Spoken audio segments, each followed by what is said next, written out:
Meus irmãos, obrigado, pastor Isaías.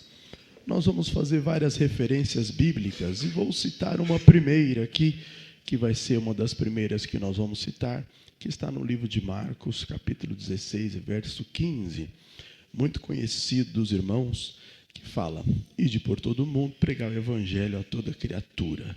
Quem crer e for batizado será salvo. E todos vocês conhecem.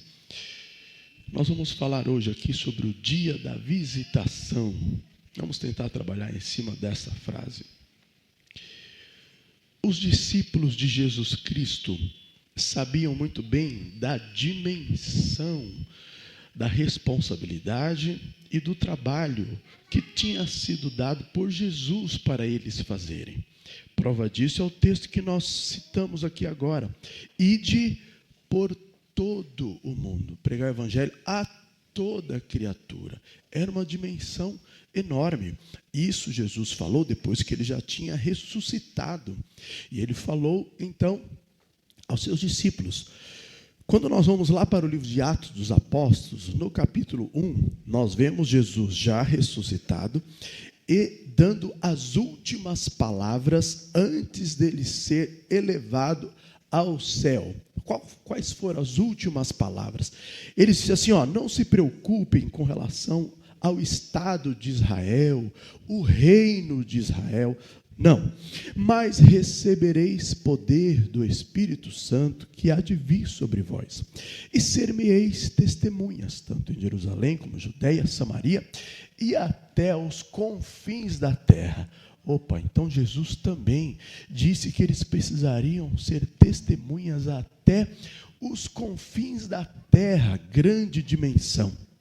Quando nós vamos para o livro de Mateus, nós vamos ver algumas palavras que Jesus falou também depois de ressuscitado, que não é citada em Marcos, mas que Mateus acrescenta. E ele diz assim, está lá no capítulo 28 de Mateus, Jesus ressuscitado, falando aos seus discípulos. Ele diz: ide e ensinai, ou ide e fazei discípulos, batizando-os em nome do Pai, do Filho e do Espírito Santo. Então, Jesus estava agora falando sobre o ensino. E no verso seguinte ele diz assim, ensinando-os a guardar todas as coisas que eu vos tenho dito, e eis que estou convosco, até a consumação dos séculos, até o fim.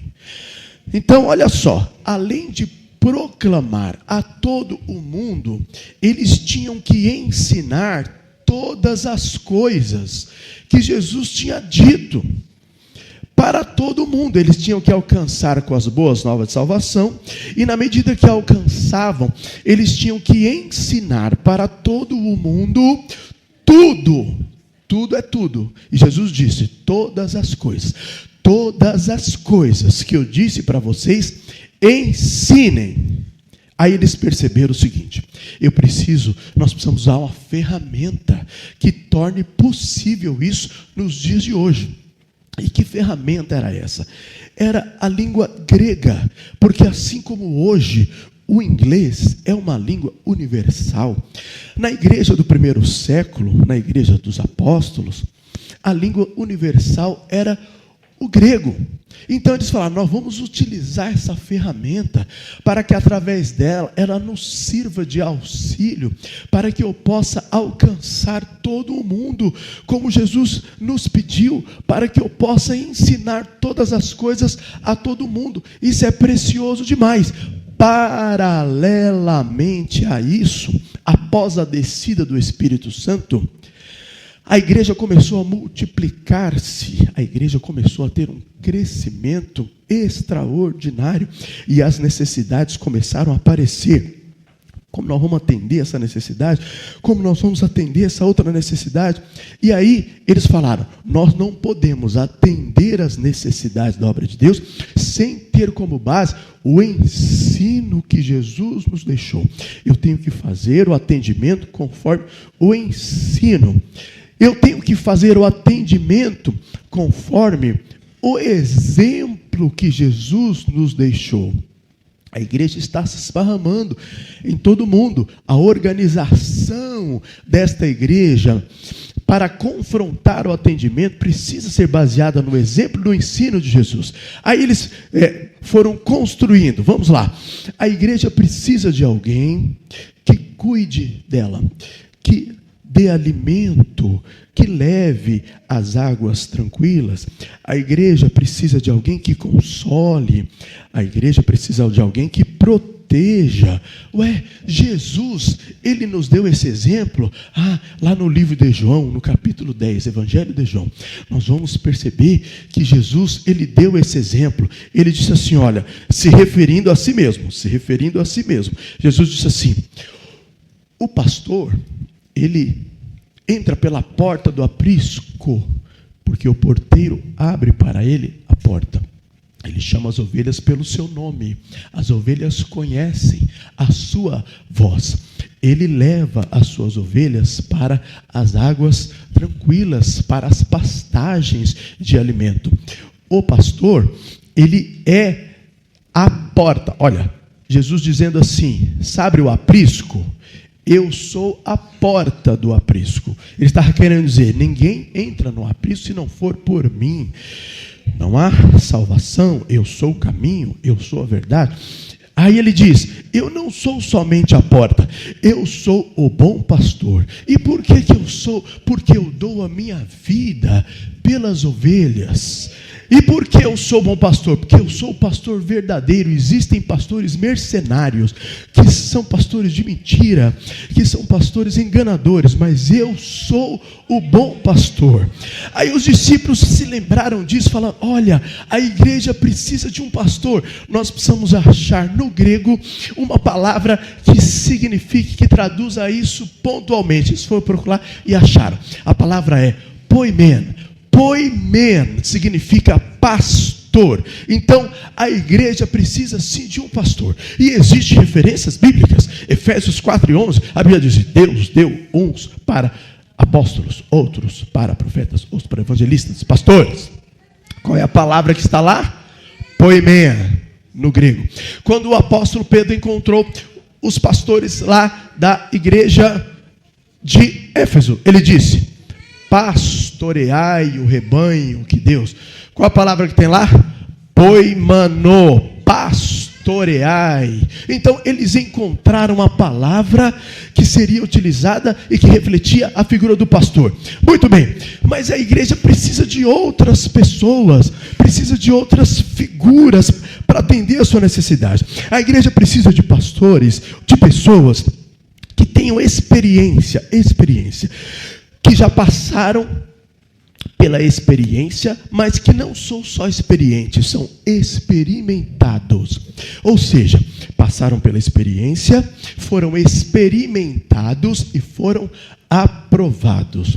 E com base nessa trajetória, alcançaram uma elevada honra, alcançaram um elevado reconhecimento, alcançaram uma elevada valorização. Essas pessoas são importantes na igreja para orientar, para direcionar a igreja com base na própria experiência que elas tiveram. Jesus foi exemplo disso. Eu preciso achar em Jesus um exemplo para isso. Aí a Bíblia diz, lá no livro de Lucas, capítulo 4, que Jesus no início do seu ministério foi tentado por Satanás durante 40 dias e venceu pela palavra, como nós vemos. Aí nós vamos lá para o livro de Hebreus, capítulo 4 também. A Bíblia diz, porque não temos um sumo sacerdote que não possa compadecer das nossas necessidades, mas temos um que, assim como nós, em tudo foi tentado, mas sem pecado. Então Jesus também foi tentado em tudo, foi. Meu Deus, se nós formos verificar em toda a trajetória do seu ministério, Jesus foi provado.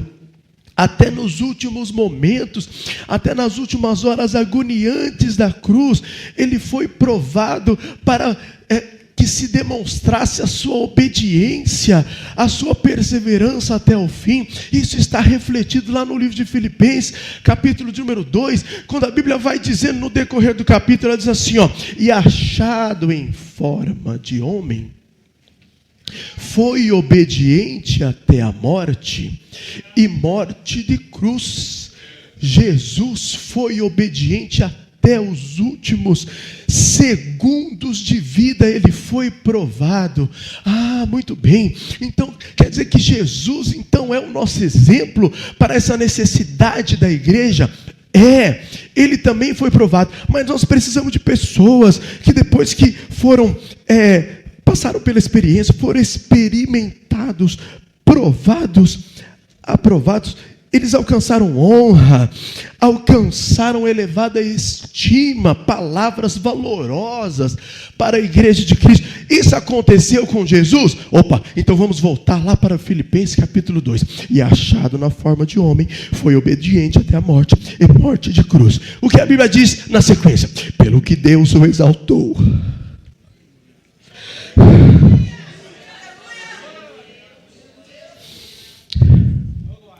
Pelo que Deus o exaltou soberanamente e colocou o seu nome acima de todo nome, para que ao nome de Jesus todo joelho se dobre e toda língua confesse. Todo joelho se dobre daqueles que estão no céu, daqueles que estão na terra, daqueles que estão embaixo da terra. E toda língua confesse que Jesus Cristo é o Senhor, para a glória de Deus Pai. Ele foi honrado, ele foi exaltado, porque em todas as extremas provações que ele passou, até os últimos segundos da sua vida, ele foi obediente, ele foi aprovado em todas elas. Nós precisamos de pessoas assim na igreja, que passam por experiências e são aprovados em todas elas, para que possam ensinar. Então vamos achar no grego uma palavra. Isso aí demanda tempo, não é do dia para a noite que se alcança uma posição dessa, demanda tempo. Então são anciãos que foram aprovados. Qual é o nome? Achamos aqui, presbíteros. Presbíteros significa ancião, pessoa experiente, que foi experimentada, que foi aprovada e agora alcança honra, alcança estima, alcança reconhecimento. Ótimo, então achamos uma palavra. Vamos atender a obra de Deus com os presbíteros. Muito bem, muitas referências bíblicas. Aliás, a atribuição ministerial que provavelmente é a que mais aparece no Novo Testamento é o presbitério. Muitas vezes a Bíblia faz referência sobre eles, mas nós vamos avançar aqui. Havia uma outra necessidade para atender a obra de Deus. É daquela pessoa que ele tem um olhar panorâmico. Ele olha a obra de Deus por cima. Ele olha a igreja como um todo. Ele não está no exercício dessa posição se prendendo a coisas pequenas. Ele olha a igreja como um todo. O olhar dele é tão abrangente que ele alcança os muros do lado de fora do aprisco, para entender os perigos que estão chegando, para entender aquilo que está vindo lá de fora, lá de longe. E depois que ele olha e vê tudo isso, ele desce em visitação, para, munido dessa visão e dessas informações que ele teve, ele poder atender o rebanho, atender a igreja de Cristo, orientando, aconselhando, protegendo. Mas que pessoa é essa? Nós precisamos achar. Ele é uma espécie de um supervisor, porque ele tem que ter uma visão grande. Supervisor tem que ter uma visão ampla. Vamos procurar aqui, ver se a gente acha alguma coisa que se parece com isso. Vamos lá, achamos aqui, achamos episcopos. O que é o episcopos no grego? É o que nós chamamos de bispo, aquele que exerce a episcope, ou o episcopado, como nós falamos. Visão ampla, enxerga as coisas de longe. Mas e tem outras referências. Jesus, ele foi exemplo de bispo, para que nós possamos aplicar isso na igreja. Ora, se nós formos olhar para o mesmo texto que nós estávamos mencionando aqui, que era Filipenses capítulo 2, nós vamos ver que a Bíblia diz assim: que haja em vós o mesmo sentimento que houve também em Cristo Jesus, que mesmo sendo Deus, ele estava falando de um outro momento, quando Jesus estava junto com o Pai, não teve por usurpação ser igual a Deus, mas aniquilou-se a si mesmo. Então, junto com o Pai, ele estava também exercendo o episcopado, porque ele via de cima. A onisciência, onipresença permitia com que Deus, na pessoa de Jesus, estamos falando da Trindade, estava exercendo o episcopado, olhando tudo, até que chegou um momento que ele falou: vou visitar. Aniquilou-se a si mesmo, tomando a forma de homem. Ele continua sendo bispo. O apóstolo Pedro, quando escreveu a sua carta, primeira epístola do apóstolo Pedro. Para quem foi escrita a primeira epístola do apóstolo Pedro? Foi escrita para as 5 províncias da Ásia Menor, né? 5 províncias: Galácia, Betínia, Ásia e outras 2, que a Bíblia consta lá no começo do livro. 5 províncias. Se localizam onde é mais ou menos hoje a Turquia, a península da Ásia Menor. E ele aconselhando aqueles irmãos, ele disse assim: olha, eu sei, irmãos, aí da Betínia, da Capadócia, da Ásia, eu sei que vocês estão sendo mal falados, estão falando mal de... Era um tempo de perseguição, ia ficar pior ainda. Era um tempo de perseguição. Estão falando mal de vocês. Está na primeira carta de Pedro, capítulo 2. Estão falando mal, como se vocês fossem malfeitores. Mas eu quero fazer um pedido aqui a vocês, irmãos, aí da península da Ásia Menor.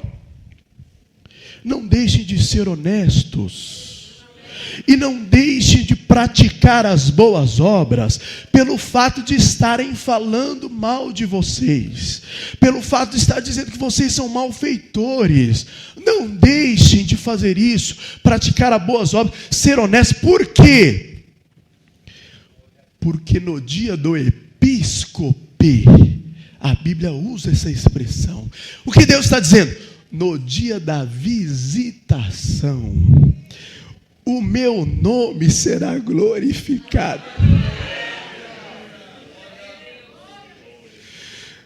Jesus está dizendo assim: eu estou permitindo, mas eu só preciso de uma coisa: mantenha as boas obras, continue sendo honesto e deixe. Vai chegar um dia que eu vou descer para visitar.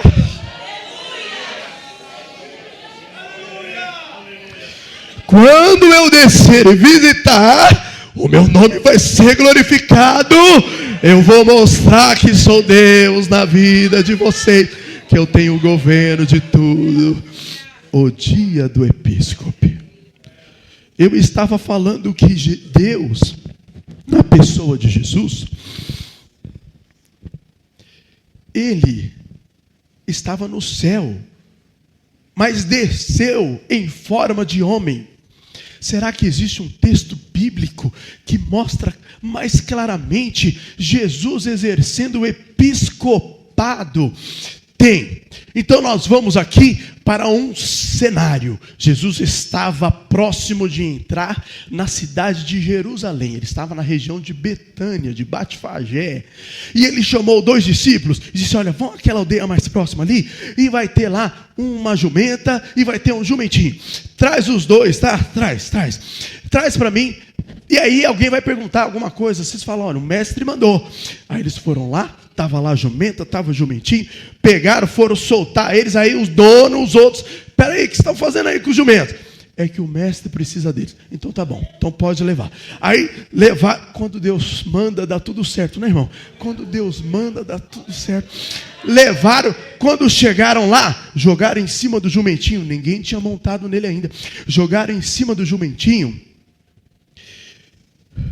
capas. Pessoas iam na frente e eles iam gritando: bendito que vem em nome, bendito Rei que vem em nome do Senhor, e com palmas, e aquele barulho, e aquela glorificação, e aquela coisa extraordinária. Mas quando Jesus avistou de longe a cidade de Jerusalém, eles começaram a ouvir um choro. Aqueles certamente que estavam mais próximos: tem alguém chorando aqui. Quem é que está chorando aqui? É o mestre. O mestre está chorando. Por quê? Aí ele começou: ah, Jerusalém. Ah, Jerusalém. Ele vai falar. Ele vai falar. Ouve o que ele vai falar. Ah, Jerusalém. Se tu soubesse, ao menos nesse dia, o que é necessário para você obter a paz, mas isso agora está encoberto aos seus olhos. Ele estava querendo dizer: vocês se aprofundaram tanto no seu distanciamento de mim, querendo usar a minha lei para encobrir os seus erros, os seus pecados, os costumes, os rituais e as coisas que foi estabelecido por Deus. Ao invés de aproximarem, tinham afastado eles de entenderem os propósitos de Deus, não conseguiam mais enxergar. Vamos abrir um parêntese aqui para nós entendermos essa profecia do exercício do episcopado. Abrimos um parêntese. Jesus está olhando para Jerusalém e está chorando sobre ela. Pausa. Vamos aproximadamente 35 anos para frente. Era o ano 69 depois de Cristo. Muitos apóstolos já tinham morrido, outros estavam morrendo. Nero tinha acabado de morrer no ano 68. E havia revoltas em todo o território onde estavam os judeus ali concentrados. A revolta era tão grande que eles expulsaram os romanos de lá. E aí os romanos foram reconquistando. Era um general chamado Vespasiano. Ele reconquistou a Judéia. Sabe quem era o líder do motim lá na Galileia, onde Vespasiano reconquistou? Um homem chamado Flávio Josefo. Ele era o líder lá na Galileia do motim. Aí ele foi descendo, reconquistou a Judéia e fez o cerco em Jerusalém. Quando ele fez o cerco em Jerusalém, isso não está na Bíblia, é história, 69 depois de Cristo, 69. Fez o cerco em Jerusalém. Aí esse imperador Vespasiano, ele ficou sabendo que havia um outro imperador que tinha sido nomeado lá, imperador, pelo Senado. Ele abandonou o cerco para reivindicar, porque os soldados já tinham declarado que ele era o imperador. Então ele foi reivindicar o trono lá em Roma. E quem ficou no cerco? O filho dele. Ele chamava Tito. Era um general também. E quem ficou junto com ele? Flávio Josefo. E Flávio Josefo, historiador, ele começou a citar detalhes do cerco feito a Jerusalém e da destruição da cidade de Jerusalém. E ele começou a citar coisas horríveis. Eu vou compartilhar um pouco aqui. O cerco durou 7 meses. E eles fizeram assim, eles fizeram trincheiras em volta de Jerusalém, levantaram muros e colocaram impedimentos em toda a cidade. Ninguém entrava, ninguém saía. Sabe quanta gente tinha dentro de Jerusalém, segundo Flávio Josefo? Aproximadamente 1 milhão de pessoas. Porque era Páscoa. E eles tinham todos descido para lá.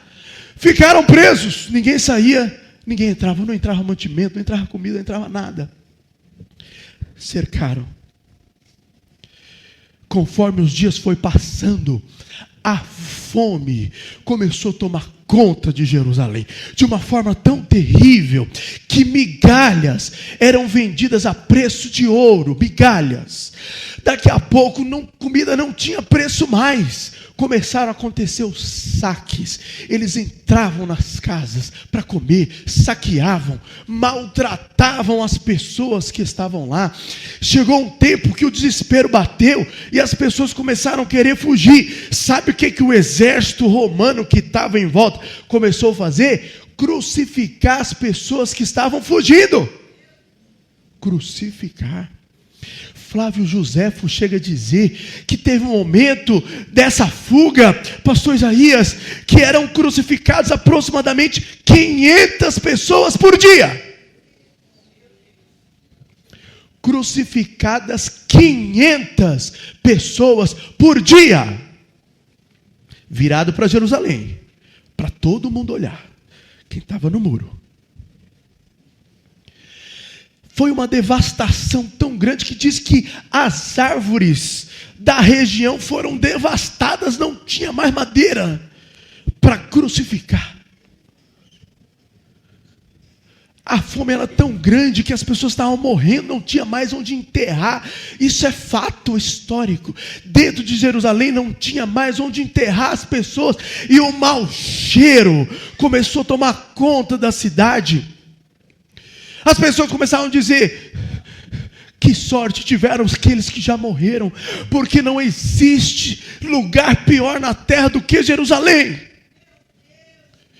Flávio Joséfo chega a dizer o ponto de uma situação de uma mulher que encontraram ela tinha matado o seu próprio filho, ela tinha cozinhado ele e estava comendo ele.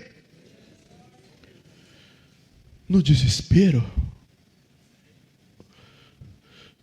o Império Romano tentando achar brechas no muro, e o fanatismo impedia com que eles se rendessem, achando que havia um livramento. Até que no verão do ano 70 depois de Cristo, as muralhas não aguentaram mais, cederam. O exército entrou e acabou com tudo. Foi uma carnificina total. Horrível, né? Coisa horrível. Agora vamos voltar lá para a profecia de Jesus. Onde é que ele está? Chorando. Onde? Olhando para Jerusalém. E o que ele está dizendo? Ah, Jerusalém, se tu soubesse, ao menos nesse dia. É como se ele estivesse dizendo assim: eu sei que eu já fui desprezado, eu não fui aceito, mas se pelo menos hoje, ou a partir de hoje, vocês decidissem reconhecer que eu sou o Messias. Ele diz assim, se vocês soubessem, ao menos nesse dia, o que é necessário para conseguir a paz, mas isso hoje está encoberto aos seus olhos. É como se ele estivesse dizendo, olha, vai vir coisas aí que poderiam ser evitadas. Não aconteceria dessa forma. Aí ele continua dizendo assim, porque chegará o dia que os seus inimigos te rodearão. Olha a profecia de Jesus, falando exatamente o que aconteceu durante o cerco de Jerusalém, no comando do general Tito. Os teus inimigos te rodearão e farão rampas de ataque. Jesus disse isso. E farão rampas de ataque e te apertarão por todos os lados e te rodearão e destruirão tudo que existe dentro de você, tanto as coisas como aquelas pessoas que estarão dentro, todos perecerão. E ele disse mais, não ficará pedra sobre pedra que não seja derrubada. Sabe por quê? Porque não reconhecestes o dia do episcope.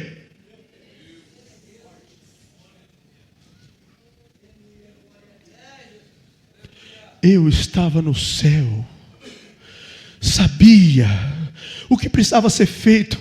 Amei vocês. Desci em visitação para cumprir o meu ministério. Mas aqueles a quem eu mais queria não me receberam. Não receberam a minha visita. E o preço vai ser caro. Muito caro.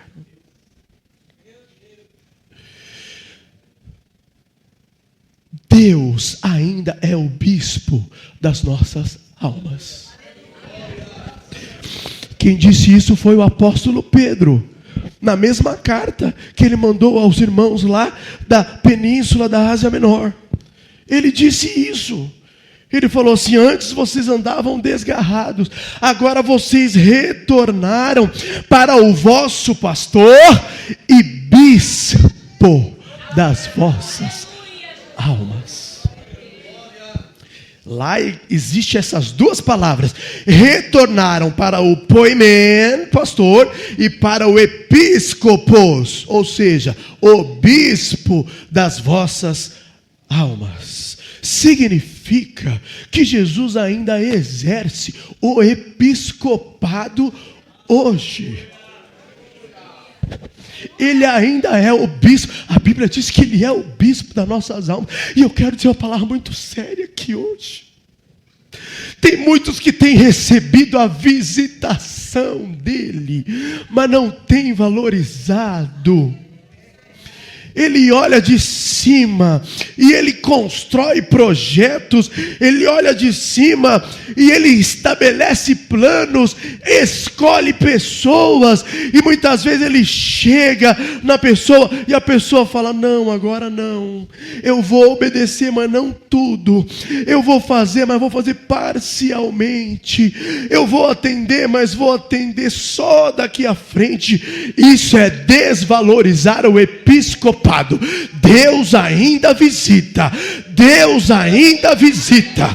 E o que Ele quer é que nós valorizemos a sua visita. Pense como Deus pensa. Enxergue o valor da visitação.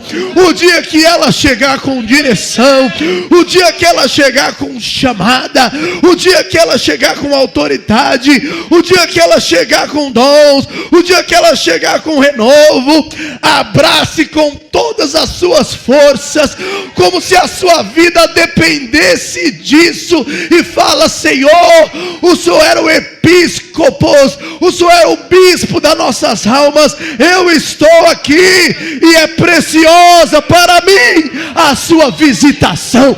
A sua visitação para mim é preciosa.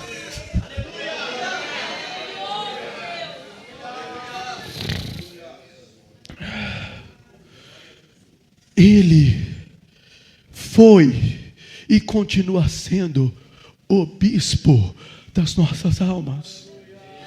Agora, eu quero fazer aqui uma apresentação bíblica interessante. Dá para pôr aqui texto na Bíblia? Texto aqui na tela? Ok. Jesus falou sobre a seara e os ceifeiros, mas isso está citado tanto no livro de Lucas como no livro de Mateus, mas com algumas pequenas características diferentes. Lá no livro de Lucas, quando ele fala da seara e dos ceifeiros, ele estava com os discípulos, comissionando eles, os 12, depois os 70, e enviando eles, né, para passar adiante das aldeias, dos lugares onde Jesus ia passar. E aí ele disse: olha, na verdade, grande é a seara, poucos os ceifeiros. Estava falando da proclamação dos verdadeiros evangelistas. Mas lá em Mateus, parece que nós temos uma abordagem um pouco diferente. Abre para nós aí, por favor, livro de Mateus, capítulo 9. Vamos ver o verso número 35, depois o verso 36 e depois o verso 37. E percorria Jesus todas as cidades e aldeias, ensinando nas sinagogas, pregando o evangelho do reino, curando as enfermidades, moléstias entre o povo. Estão acompanhando? Então, 36. E vendo as multidões, teve grande compaixão delas, porque andavam cansadas. Repitam comigo: cansadas, desgarradas, como ovelhas que não têm pastor. Aí ele diz: a ceifa é realmente grande, ou a seara, mas poucos são os obreiros, ou os ceifeiros. 38. Rogai, pois, ao Senhor da ceifa que mande obreiros para a sua colheita. Olha aqui, volta lá no 36. Volta no 36. Aqui Deus está mostrando que a seara, ela perece muitas vezes, não apenas por falta de evangelistas, mas por falta de pastores, por falta de presbíteros, por falta de episcopos, falta de bispos, que precisam exercer o cuidado sobre a seara. Aí ele diz, para frente, 37, para frente, 38, rogai ao Senhor. Para quem que ele estava falando? Ele estava falando para os seus discípulos, que estavam se formando na liderança, já eram líderes. Eles estavam falando para aqueles que aceitaram o chamado: rogai ao Senhor da ceifa que mande obreiros. Então é mais ou menos assim, eu vou usar os pastores aqui do púlpito. Vocês podem ficar de pé, todos vocês. Quem é o ceifeiro? Aqui é uma metáfora. Jesus está fazendo uma comparação com a plantação de cereais. O ceifeiro é aquele que trabalha na colheita. Qual é a característica, ou uma delas? As mãos dele são calejadas. São calejadas, porque segura durante muito tempo o instrumento para poder ceifar, não é? Mãos calejadas. Deus está querendo dizer: existe uma maneira da gente resolver a falta de pastores, a falta de presbíteros, a falta de bispos. É aqueles verdadeiros pastores que têm as mãos calejadas da seara. Eles precisam rogar para que eu, Senhor, levante mais pastores, para que eu levante mais obreiros, para que eu levante mais episcopos. Estenda as mãos para frente, pastores, estenda as mãos. Aí o Senhor passa em revista. Deixa eu ver as mãos. São mãos de ceifeiros. São mãos de ceifeiros. São mãos de ceifeiros. São mãos de ceifeiros. São mãos de ceifeiros, são mãos de ceifeiros. Todas são mãos de ceifeiros, todas. Então, ceifeiros, eu preciso que vocês me ajudem, porque eu posso resolver o problema, mas quem começa a solução é vocês. Vocês têm que pedir para mim, para que eu levante novos pastores, para que eu levante novos presbíteros e novos bispos, novos episcopos. Vocês têm que pedir para mim. Então eu vou pedir agora para os pastores: levante a mão para cima assim, vai comigo assim, Deus está vendo as mãos, Deus está vendo. Aí ele falou: já confirmei, são mãos de verdadeiros obreiros. Agora eu só vou pedir uma coisa: peçam para mim novos pastores. Vamos orar agora, todos orando, pedindo novos obreiros. Vai, Senhor, nos dá novos pastores. Orem comigo: nos dá novos obreiros, Senhor. Dá novos pastores, nos dá novos presbíteros, nos dá novos pastores e episcopos para a sua. Continua orando, vai, continua orando, continua.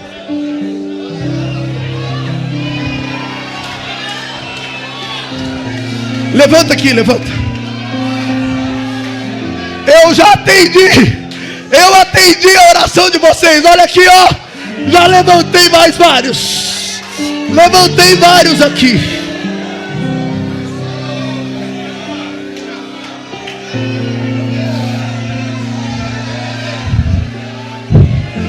Mas a seara ainda é muito grande. Eu preciso de mais. Continue orando para que eu levante mais. Vocês agora são novos ceifeiros.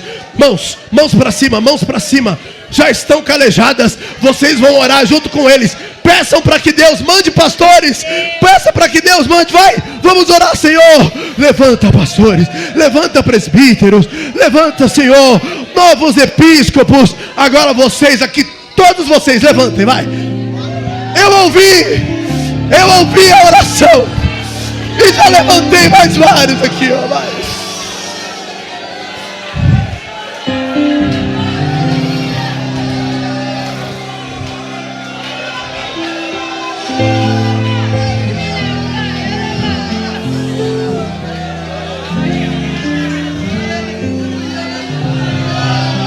Vocês agora são pastores, são líderes. E agora vocês têm que ajudar eles. E tem que ajudar eles. Mãos para cima. Mãos para cima. Peçam, Senhor, levanta mais pastores, levanta presbíteros, levanta bispos. Continue orando, continue orando, continue orando, continue orando, continue pedindo. E agora são vocês. Vai, vai, vai, vai. Eu já levantei mais. Eu levantei mais. A galeria, vai. Levanta a galeria, vai.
Eu quero fazer um pedido aqui, encarecidamente, a todos os pastores que estão me ouvindo, a todos que estão me ouvindo, com essa minha limitada voz hoje, eu quero fazer um pedido encarecidamente. Vocês são pastores, vocês são presbíteros, vocês são episcopos que foram levantados por Deus e têm mãos calejadas. Portanto, vocês vão assumir um compromisso. Quantas pessoas reclamando, dizendo falta pastor, falta obreiro, falta nas suas orações. Vocês vão se lembrar, o processo começa comigo. O processo de suprimento dessa necessidade começa comigo. Então eu vou orar, eu vou clamar. Não deixe de pedir isso nas orações, nos momentos de comunhão. Peça para que Deus levante líderes, levante pastores, levante obreiros. Não deixe de pedir.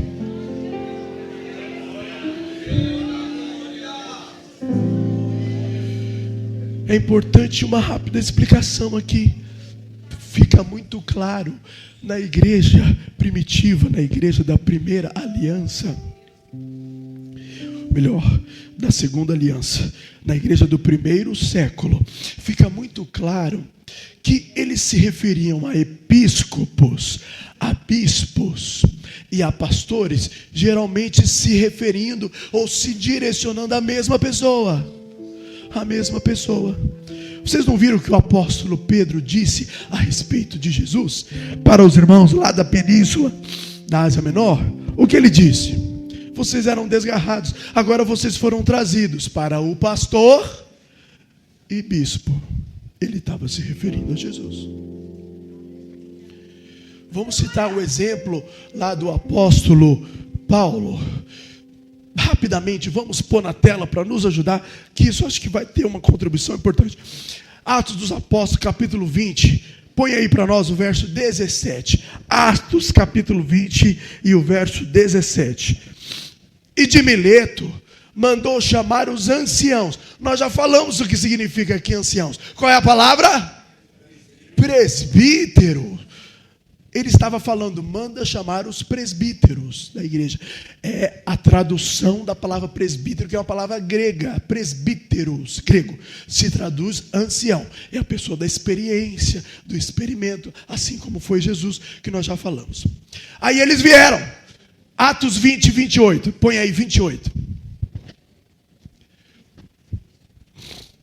É um conselho que ele estava dando a esses presbíteros. Olha o que ele diz. Olhai por vós e por todo o rebanho. Opa, rebanho. Rebanho não lembra outra coisa. Sobre o que o Espírito Santo vos constituiu o quê? Bispos. Vos constituiu episcopos. Para apacentar. Ué, quem apacenta? Quem apacenta? O pastor. A igreja. Então você viu que o apóstolo Paulo, se referindo ao mesmo grupo de obreiros, ele chamou ele de presbíteros primeiro, depois ele chamou ele de bispos e agora ele chamou de pastores. Sim. Nenhum prejuízo a essa organização que nós fazemos de consagração, primeiro a presbítero, depois evangelista, depois a pastor. É um avanço na experiência, no crescimento, nenhum prejuízo.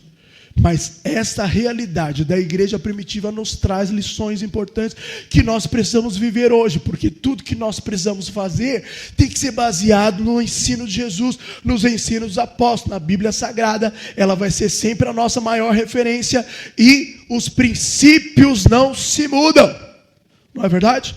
Então, lições importantes que nós aprendemos aqui. Por exemplo, o apóstolo Pedro, ele era o quê? Apóstolo. Ele era apóstolo. Era bispo também? Lógico, com certeza. Ele era pastor também? Era. Mas o que é que ele disse lá em 1 Pedro, capítulo 5, e verso 1? Vamos pôr aí rapidinho. 1 Pedro, capítulo 5, e verso 1. O que é que ele disse? Aos presbíteros que estão entre vós, admoesto eu que também sou... Eu sou apóstolo, sou bispo, sou pastor, mas também sou presbítero. Aí depois verso 2. Apacentai o rebanho de Deus que está entre vós. Conselho aos pastores. Existem algumas expressões bíblicas, eu não vou nem pôr na tela aqui para a gente ganhar tempo, vou só citar. Está lá, por exemplo, no livro de Tiago, no livro de Timóteo, que ele fala presbítero, mas obviamente não está se referindo só ao presbítero. Quando ele diz assim, por exemplo, está alguém doente? Chama os presbíteros da igreja e a unção, para que unjam, e a oração da fé salvará o doente. É só o presbítero que foi consagrado? Não. É o pastor, é o bispo, o evangelista. Outra coisa, não aceite acusação contra o presbítero, a não ser que seja por 2 ou 3 testemunhas. É só contra o presbítero? Não, o pastor, o evangelista, o bispo e assim por diante, não é? Nós não temos essa última consagração, né? Mas é uma atribuição bíblica para atividade, tá? O nome é o que menos importa. Muito bem. O apóstolo João, quando foi escrever a sua segunda carta e a sua terceira, ele se identificava com o presbítero. Ele disse assim, ao presbítero, ao amado Gaio, ao presbítero, a amada senhora. Então, significa que Deus precisa de pessoas e obreiros completos. Olha o que não pode acontecer. O pastor está exercendo ali, né? O pastor está exercendo o episcopado. Visão ampla, né? Olha os perigos que estão por longe, direciona aqui, direciona ali. Mas aí vem a voz do Espírito e fala, ô episcopos, não esquece que você também é pastor, né? Tem hora que tem que descer do alto da montanha, que a gente subiu para ver as coisas longe, e tem que ir visitar, tem que ir aconselhar, tem que dar o alimento à igreja, porque o pastor que alimenta, ele é o maior responsável pelo alimento, ele tem que cuidar, ele tem que proteger, mas o pastor está protegendo, ô pastor, não esquece, você também é episcopo, você também é bispo, não fique somente nas 4 paredes do redil, tem hora que você tem que olhar por cima, porque outras pessoas não podem fazer isso, mas Deus te chamou também para exercer o episcopado. Essa capacidade de enxergar as coisas de longe são para algumas pessoas que Deus dá. Então, tem hora que tem que sair do meio do movimento e olhar as coisas de cima. Não pode só pastorear, tem que exercer também o episcopado, olhar de cima e enxergar as necessidades de uma forma panorâmica da igreja. E o presbitério? Eu já fui tão provado, eu já fui tão tentado, agora eu sou pastor e sou bispo. Esse negócio de tentação é coisa do passado, já foi. Nós sempre seremos presbíteros. Temos que ser aprovados até os últimos minutos da nossa vida. Nós temos que ser experimentados e aprovados até os últimos instantes da nossa vida. Portanto, mesmo que exerça o episcopado, mesmo que exerça o pastoreio, não se esqueça, Jesus foi presbítero até o último instante da vida, quando ele estava na cruz. Então vamos ser aprovados em todas as etapas da nossa trajetória, porque isso é uma bênção para a igreja.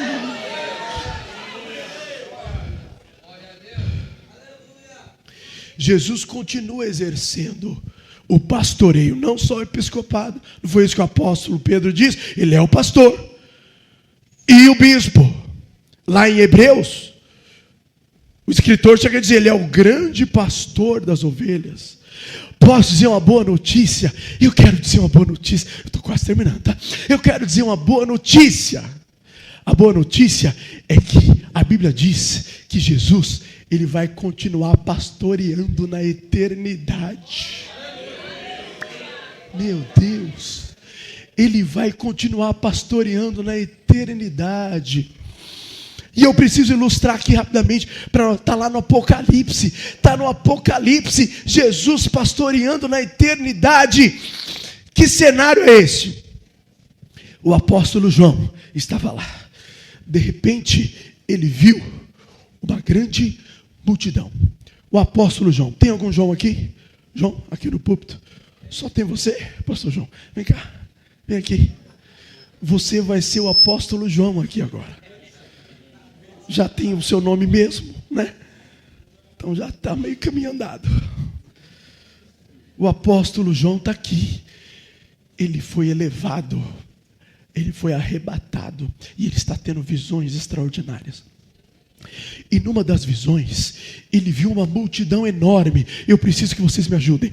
Eu vou pedir para levantar aqui esses dois lados aqui, que é multidão, é muita gente. Vocês podem ficar de pé, por favor? Isto.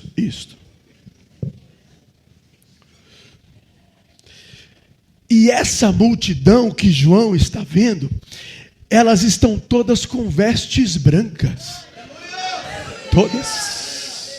Todos com vestes brancas. E tem outra coisa, eles têm palmas, como se fosse um ramo. Eles têm palmas nas mãos. Levante assim, segurando as palmas. Palmas nas mãos, como se fosse um ramo, tá? Eles têm palmas nas mãos. Vou me juntar aqui a vocês.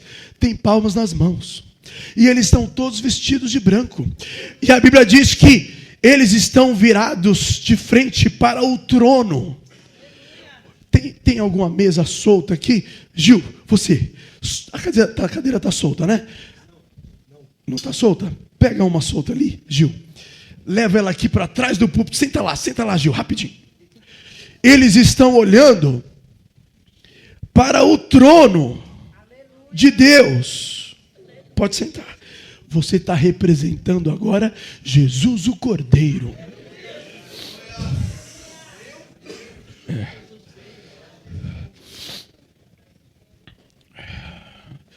E a multidão com os ramos nas mãos, ela diz assim, ó, salvação ao nosso Deus. Espera aí que nós vamos ensaiar direitinho, só estou explicando. Salvação ao nosso Deus, que está sentado no trono, e ao Cordeiro. Salvação ao nosso Deus, que está sentado no trono, e ao Cordeiro. Como que é? Vamos lá? Salvação ao nosso Deus, que está sentado no trono, e ao Cordeiro. Mas balançando as palmas, vai, ó, salvação ao nosso Deus, que está assentado no trono, e ao Cordeiro. Peraí, meu Deus, é uma multidão com vestes brancas e palmas nas mãos. Aí, um dos 24 anciãos, ele chega, obrigado. Um dos 24 anciãos, ele chega em João, ele sai e vai conversar com João, e ele diz assim: João, fala para mim, quem são estes?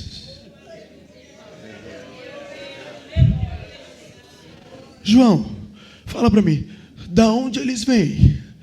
Da onde eles vêm, João?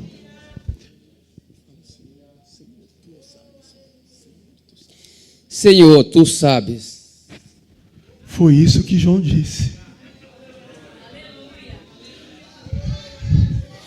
Aí ele disse assim: eu sei, João, eu sei mesmo. E eu vou dizer agora para vocês quem são eles. São aqueles que vieram da grande tribulação. Os mártires, ele estava se referindo aos mártires. São aqueles que vieram da grande tribulação.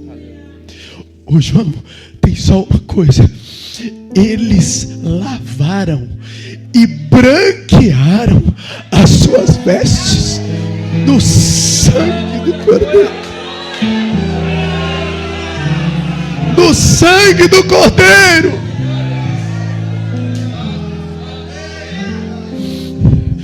Aleluia. Preciso falar mais, João. Ô João, outra coisa, eles nunca mais terão fome. Nunca mais. Eles nunca mais terão sede, João. Nunca mais eles terão sede. E eu vou dizer mais. Eu sou ancião. Eu vou dizer mais, João. O Cordeiro os apacentará. O Cordeiro os apacentará. Os apacentará.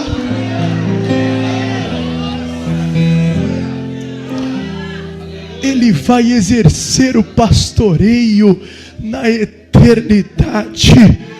E ele diz assim: olha, no exercício desse meu pastoreio, eu vou fazer muitas coisas, mas vou citar duas aqui, duas. Primeiro, eu vou levá-los para as fontes de águas vivas. Vou levá-los para a fonte de águas vivas. E a outra coisa que eu vou fazer, eu não vou falar. Eu vou ilustrar e vocês vão saber. Olha o que eu vou fazer. Olha o que eu vou fazer.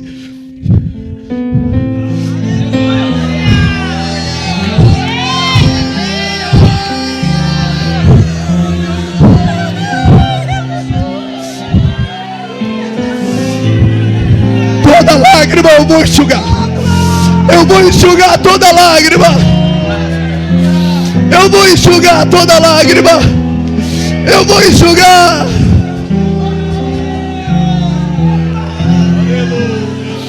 Eu vou enxugar.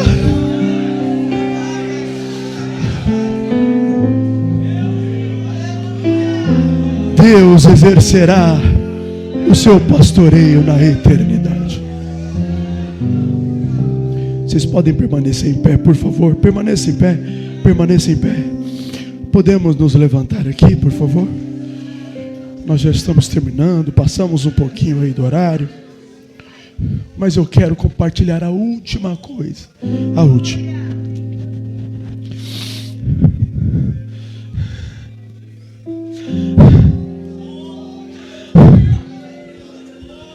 Eu preciso compartilhar a última coisa. A última coisa.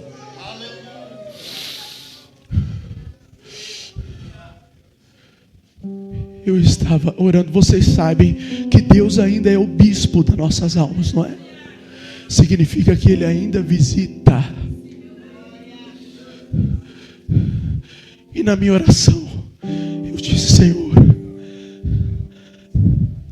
nós teremos a nossa reunião de obreiros O Senhor pode nos visitar. O Senhor pode nos visitar. E o Espírito Santo disse ao meu coração: mande levantar as mãos. Espera aí. Mande levantar as mãos, porque eu vou visitar. Eu vou visitar. Quatro coisas, disse o Espírito Santo. Vou renovar pessoas que estão precisando de renovo, primeiro. Segundo, eu vou distribuir dons, vou distribuir capacitação, dons para o melhor exercício da minha obra. Terceiro, eu vou despertar pessoas.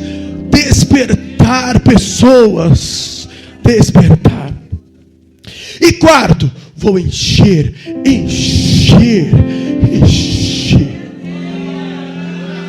Que dia que é hoje do mês? Que dia que é hoje?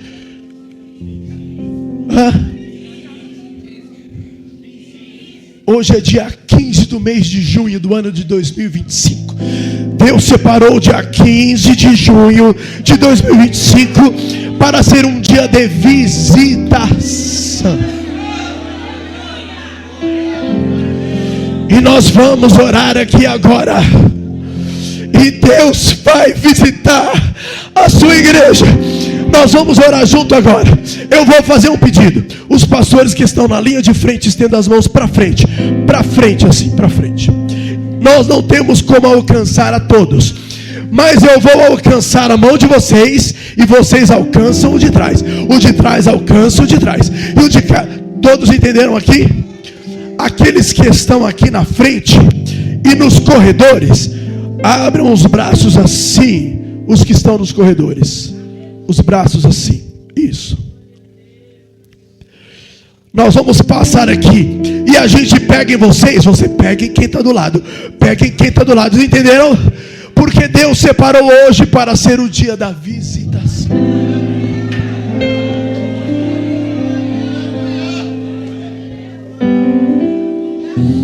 O que você precisa? Se é renovo, hoje tem.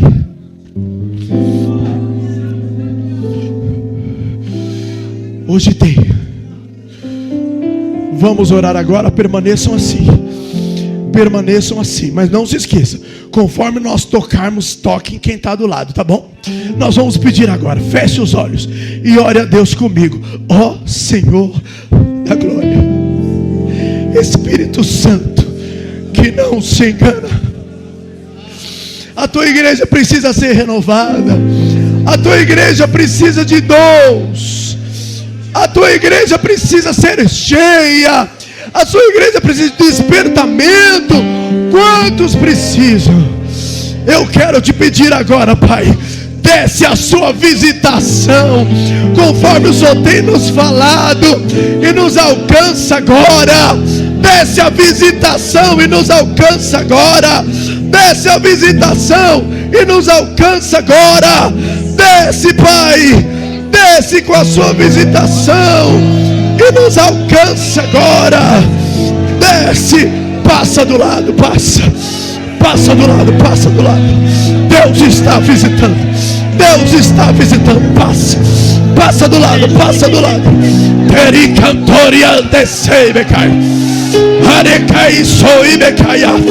É o dia da visitação.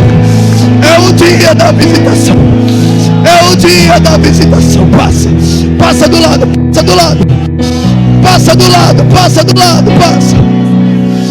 É o dia da visitação. Pericantoria, Arimiantei cantou. Sorimi canturi me caia. Aramande soi me caia. Você vai estender as mãos naqueles que estão na galeria. Vai lá, é o dia da visitação. Vai na galeria, vai.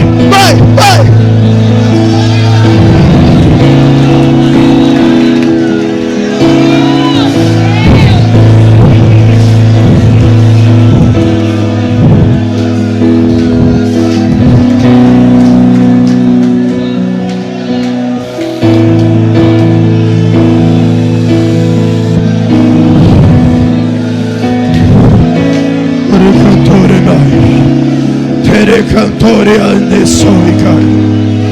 Tori me ai canto. Areva soi me caia.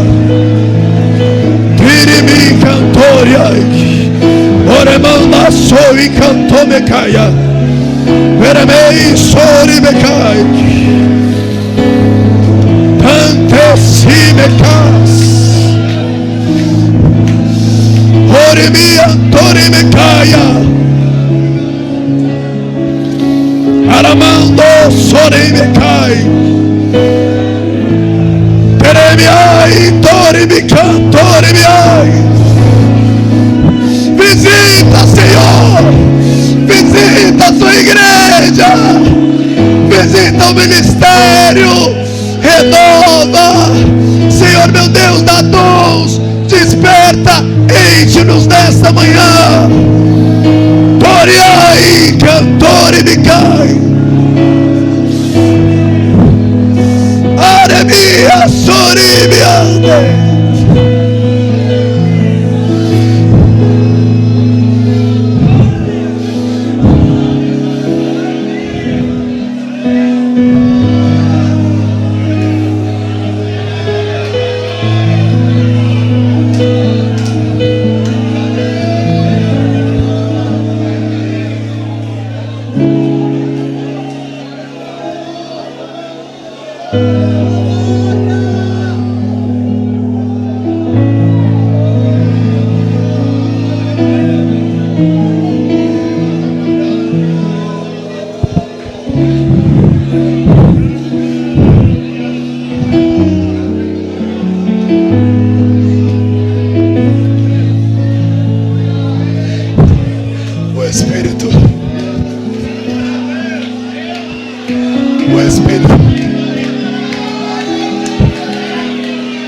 Que o grande amor de Deus, a graça de nosso Senhor Jesus Cristo, a comunhão e as eternas consolações do Espírito Santo seja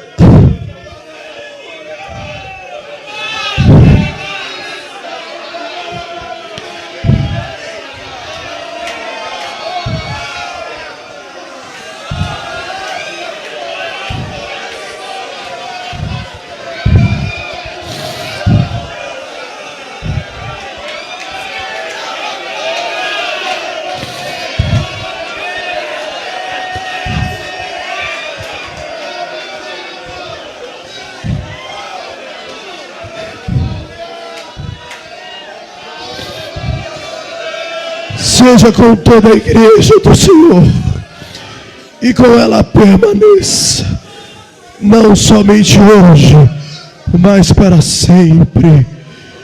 Digam amém comigo, vamos juntos. Amém. Deus abençoe a todos em nome de Jesus. Está terminado em nome de Jesus.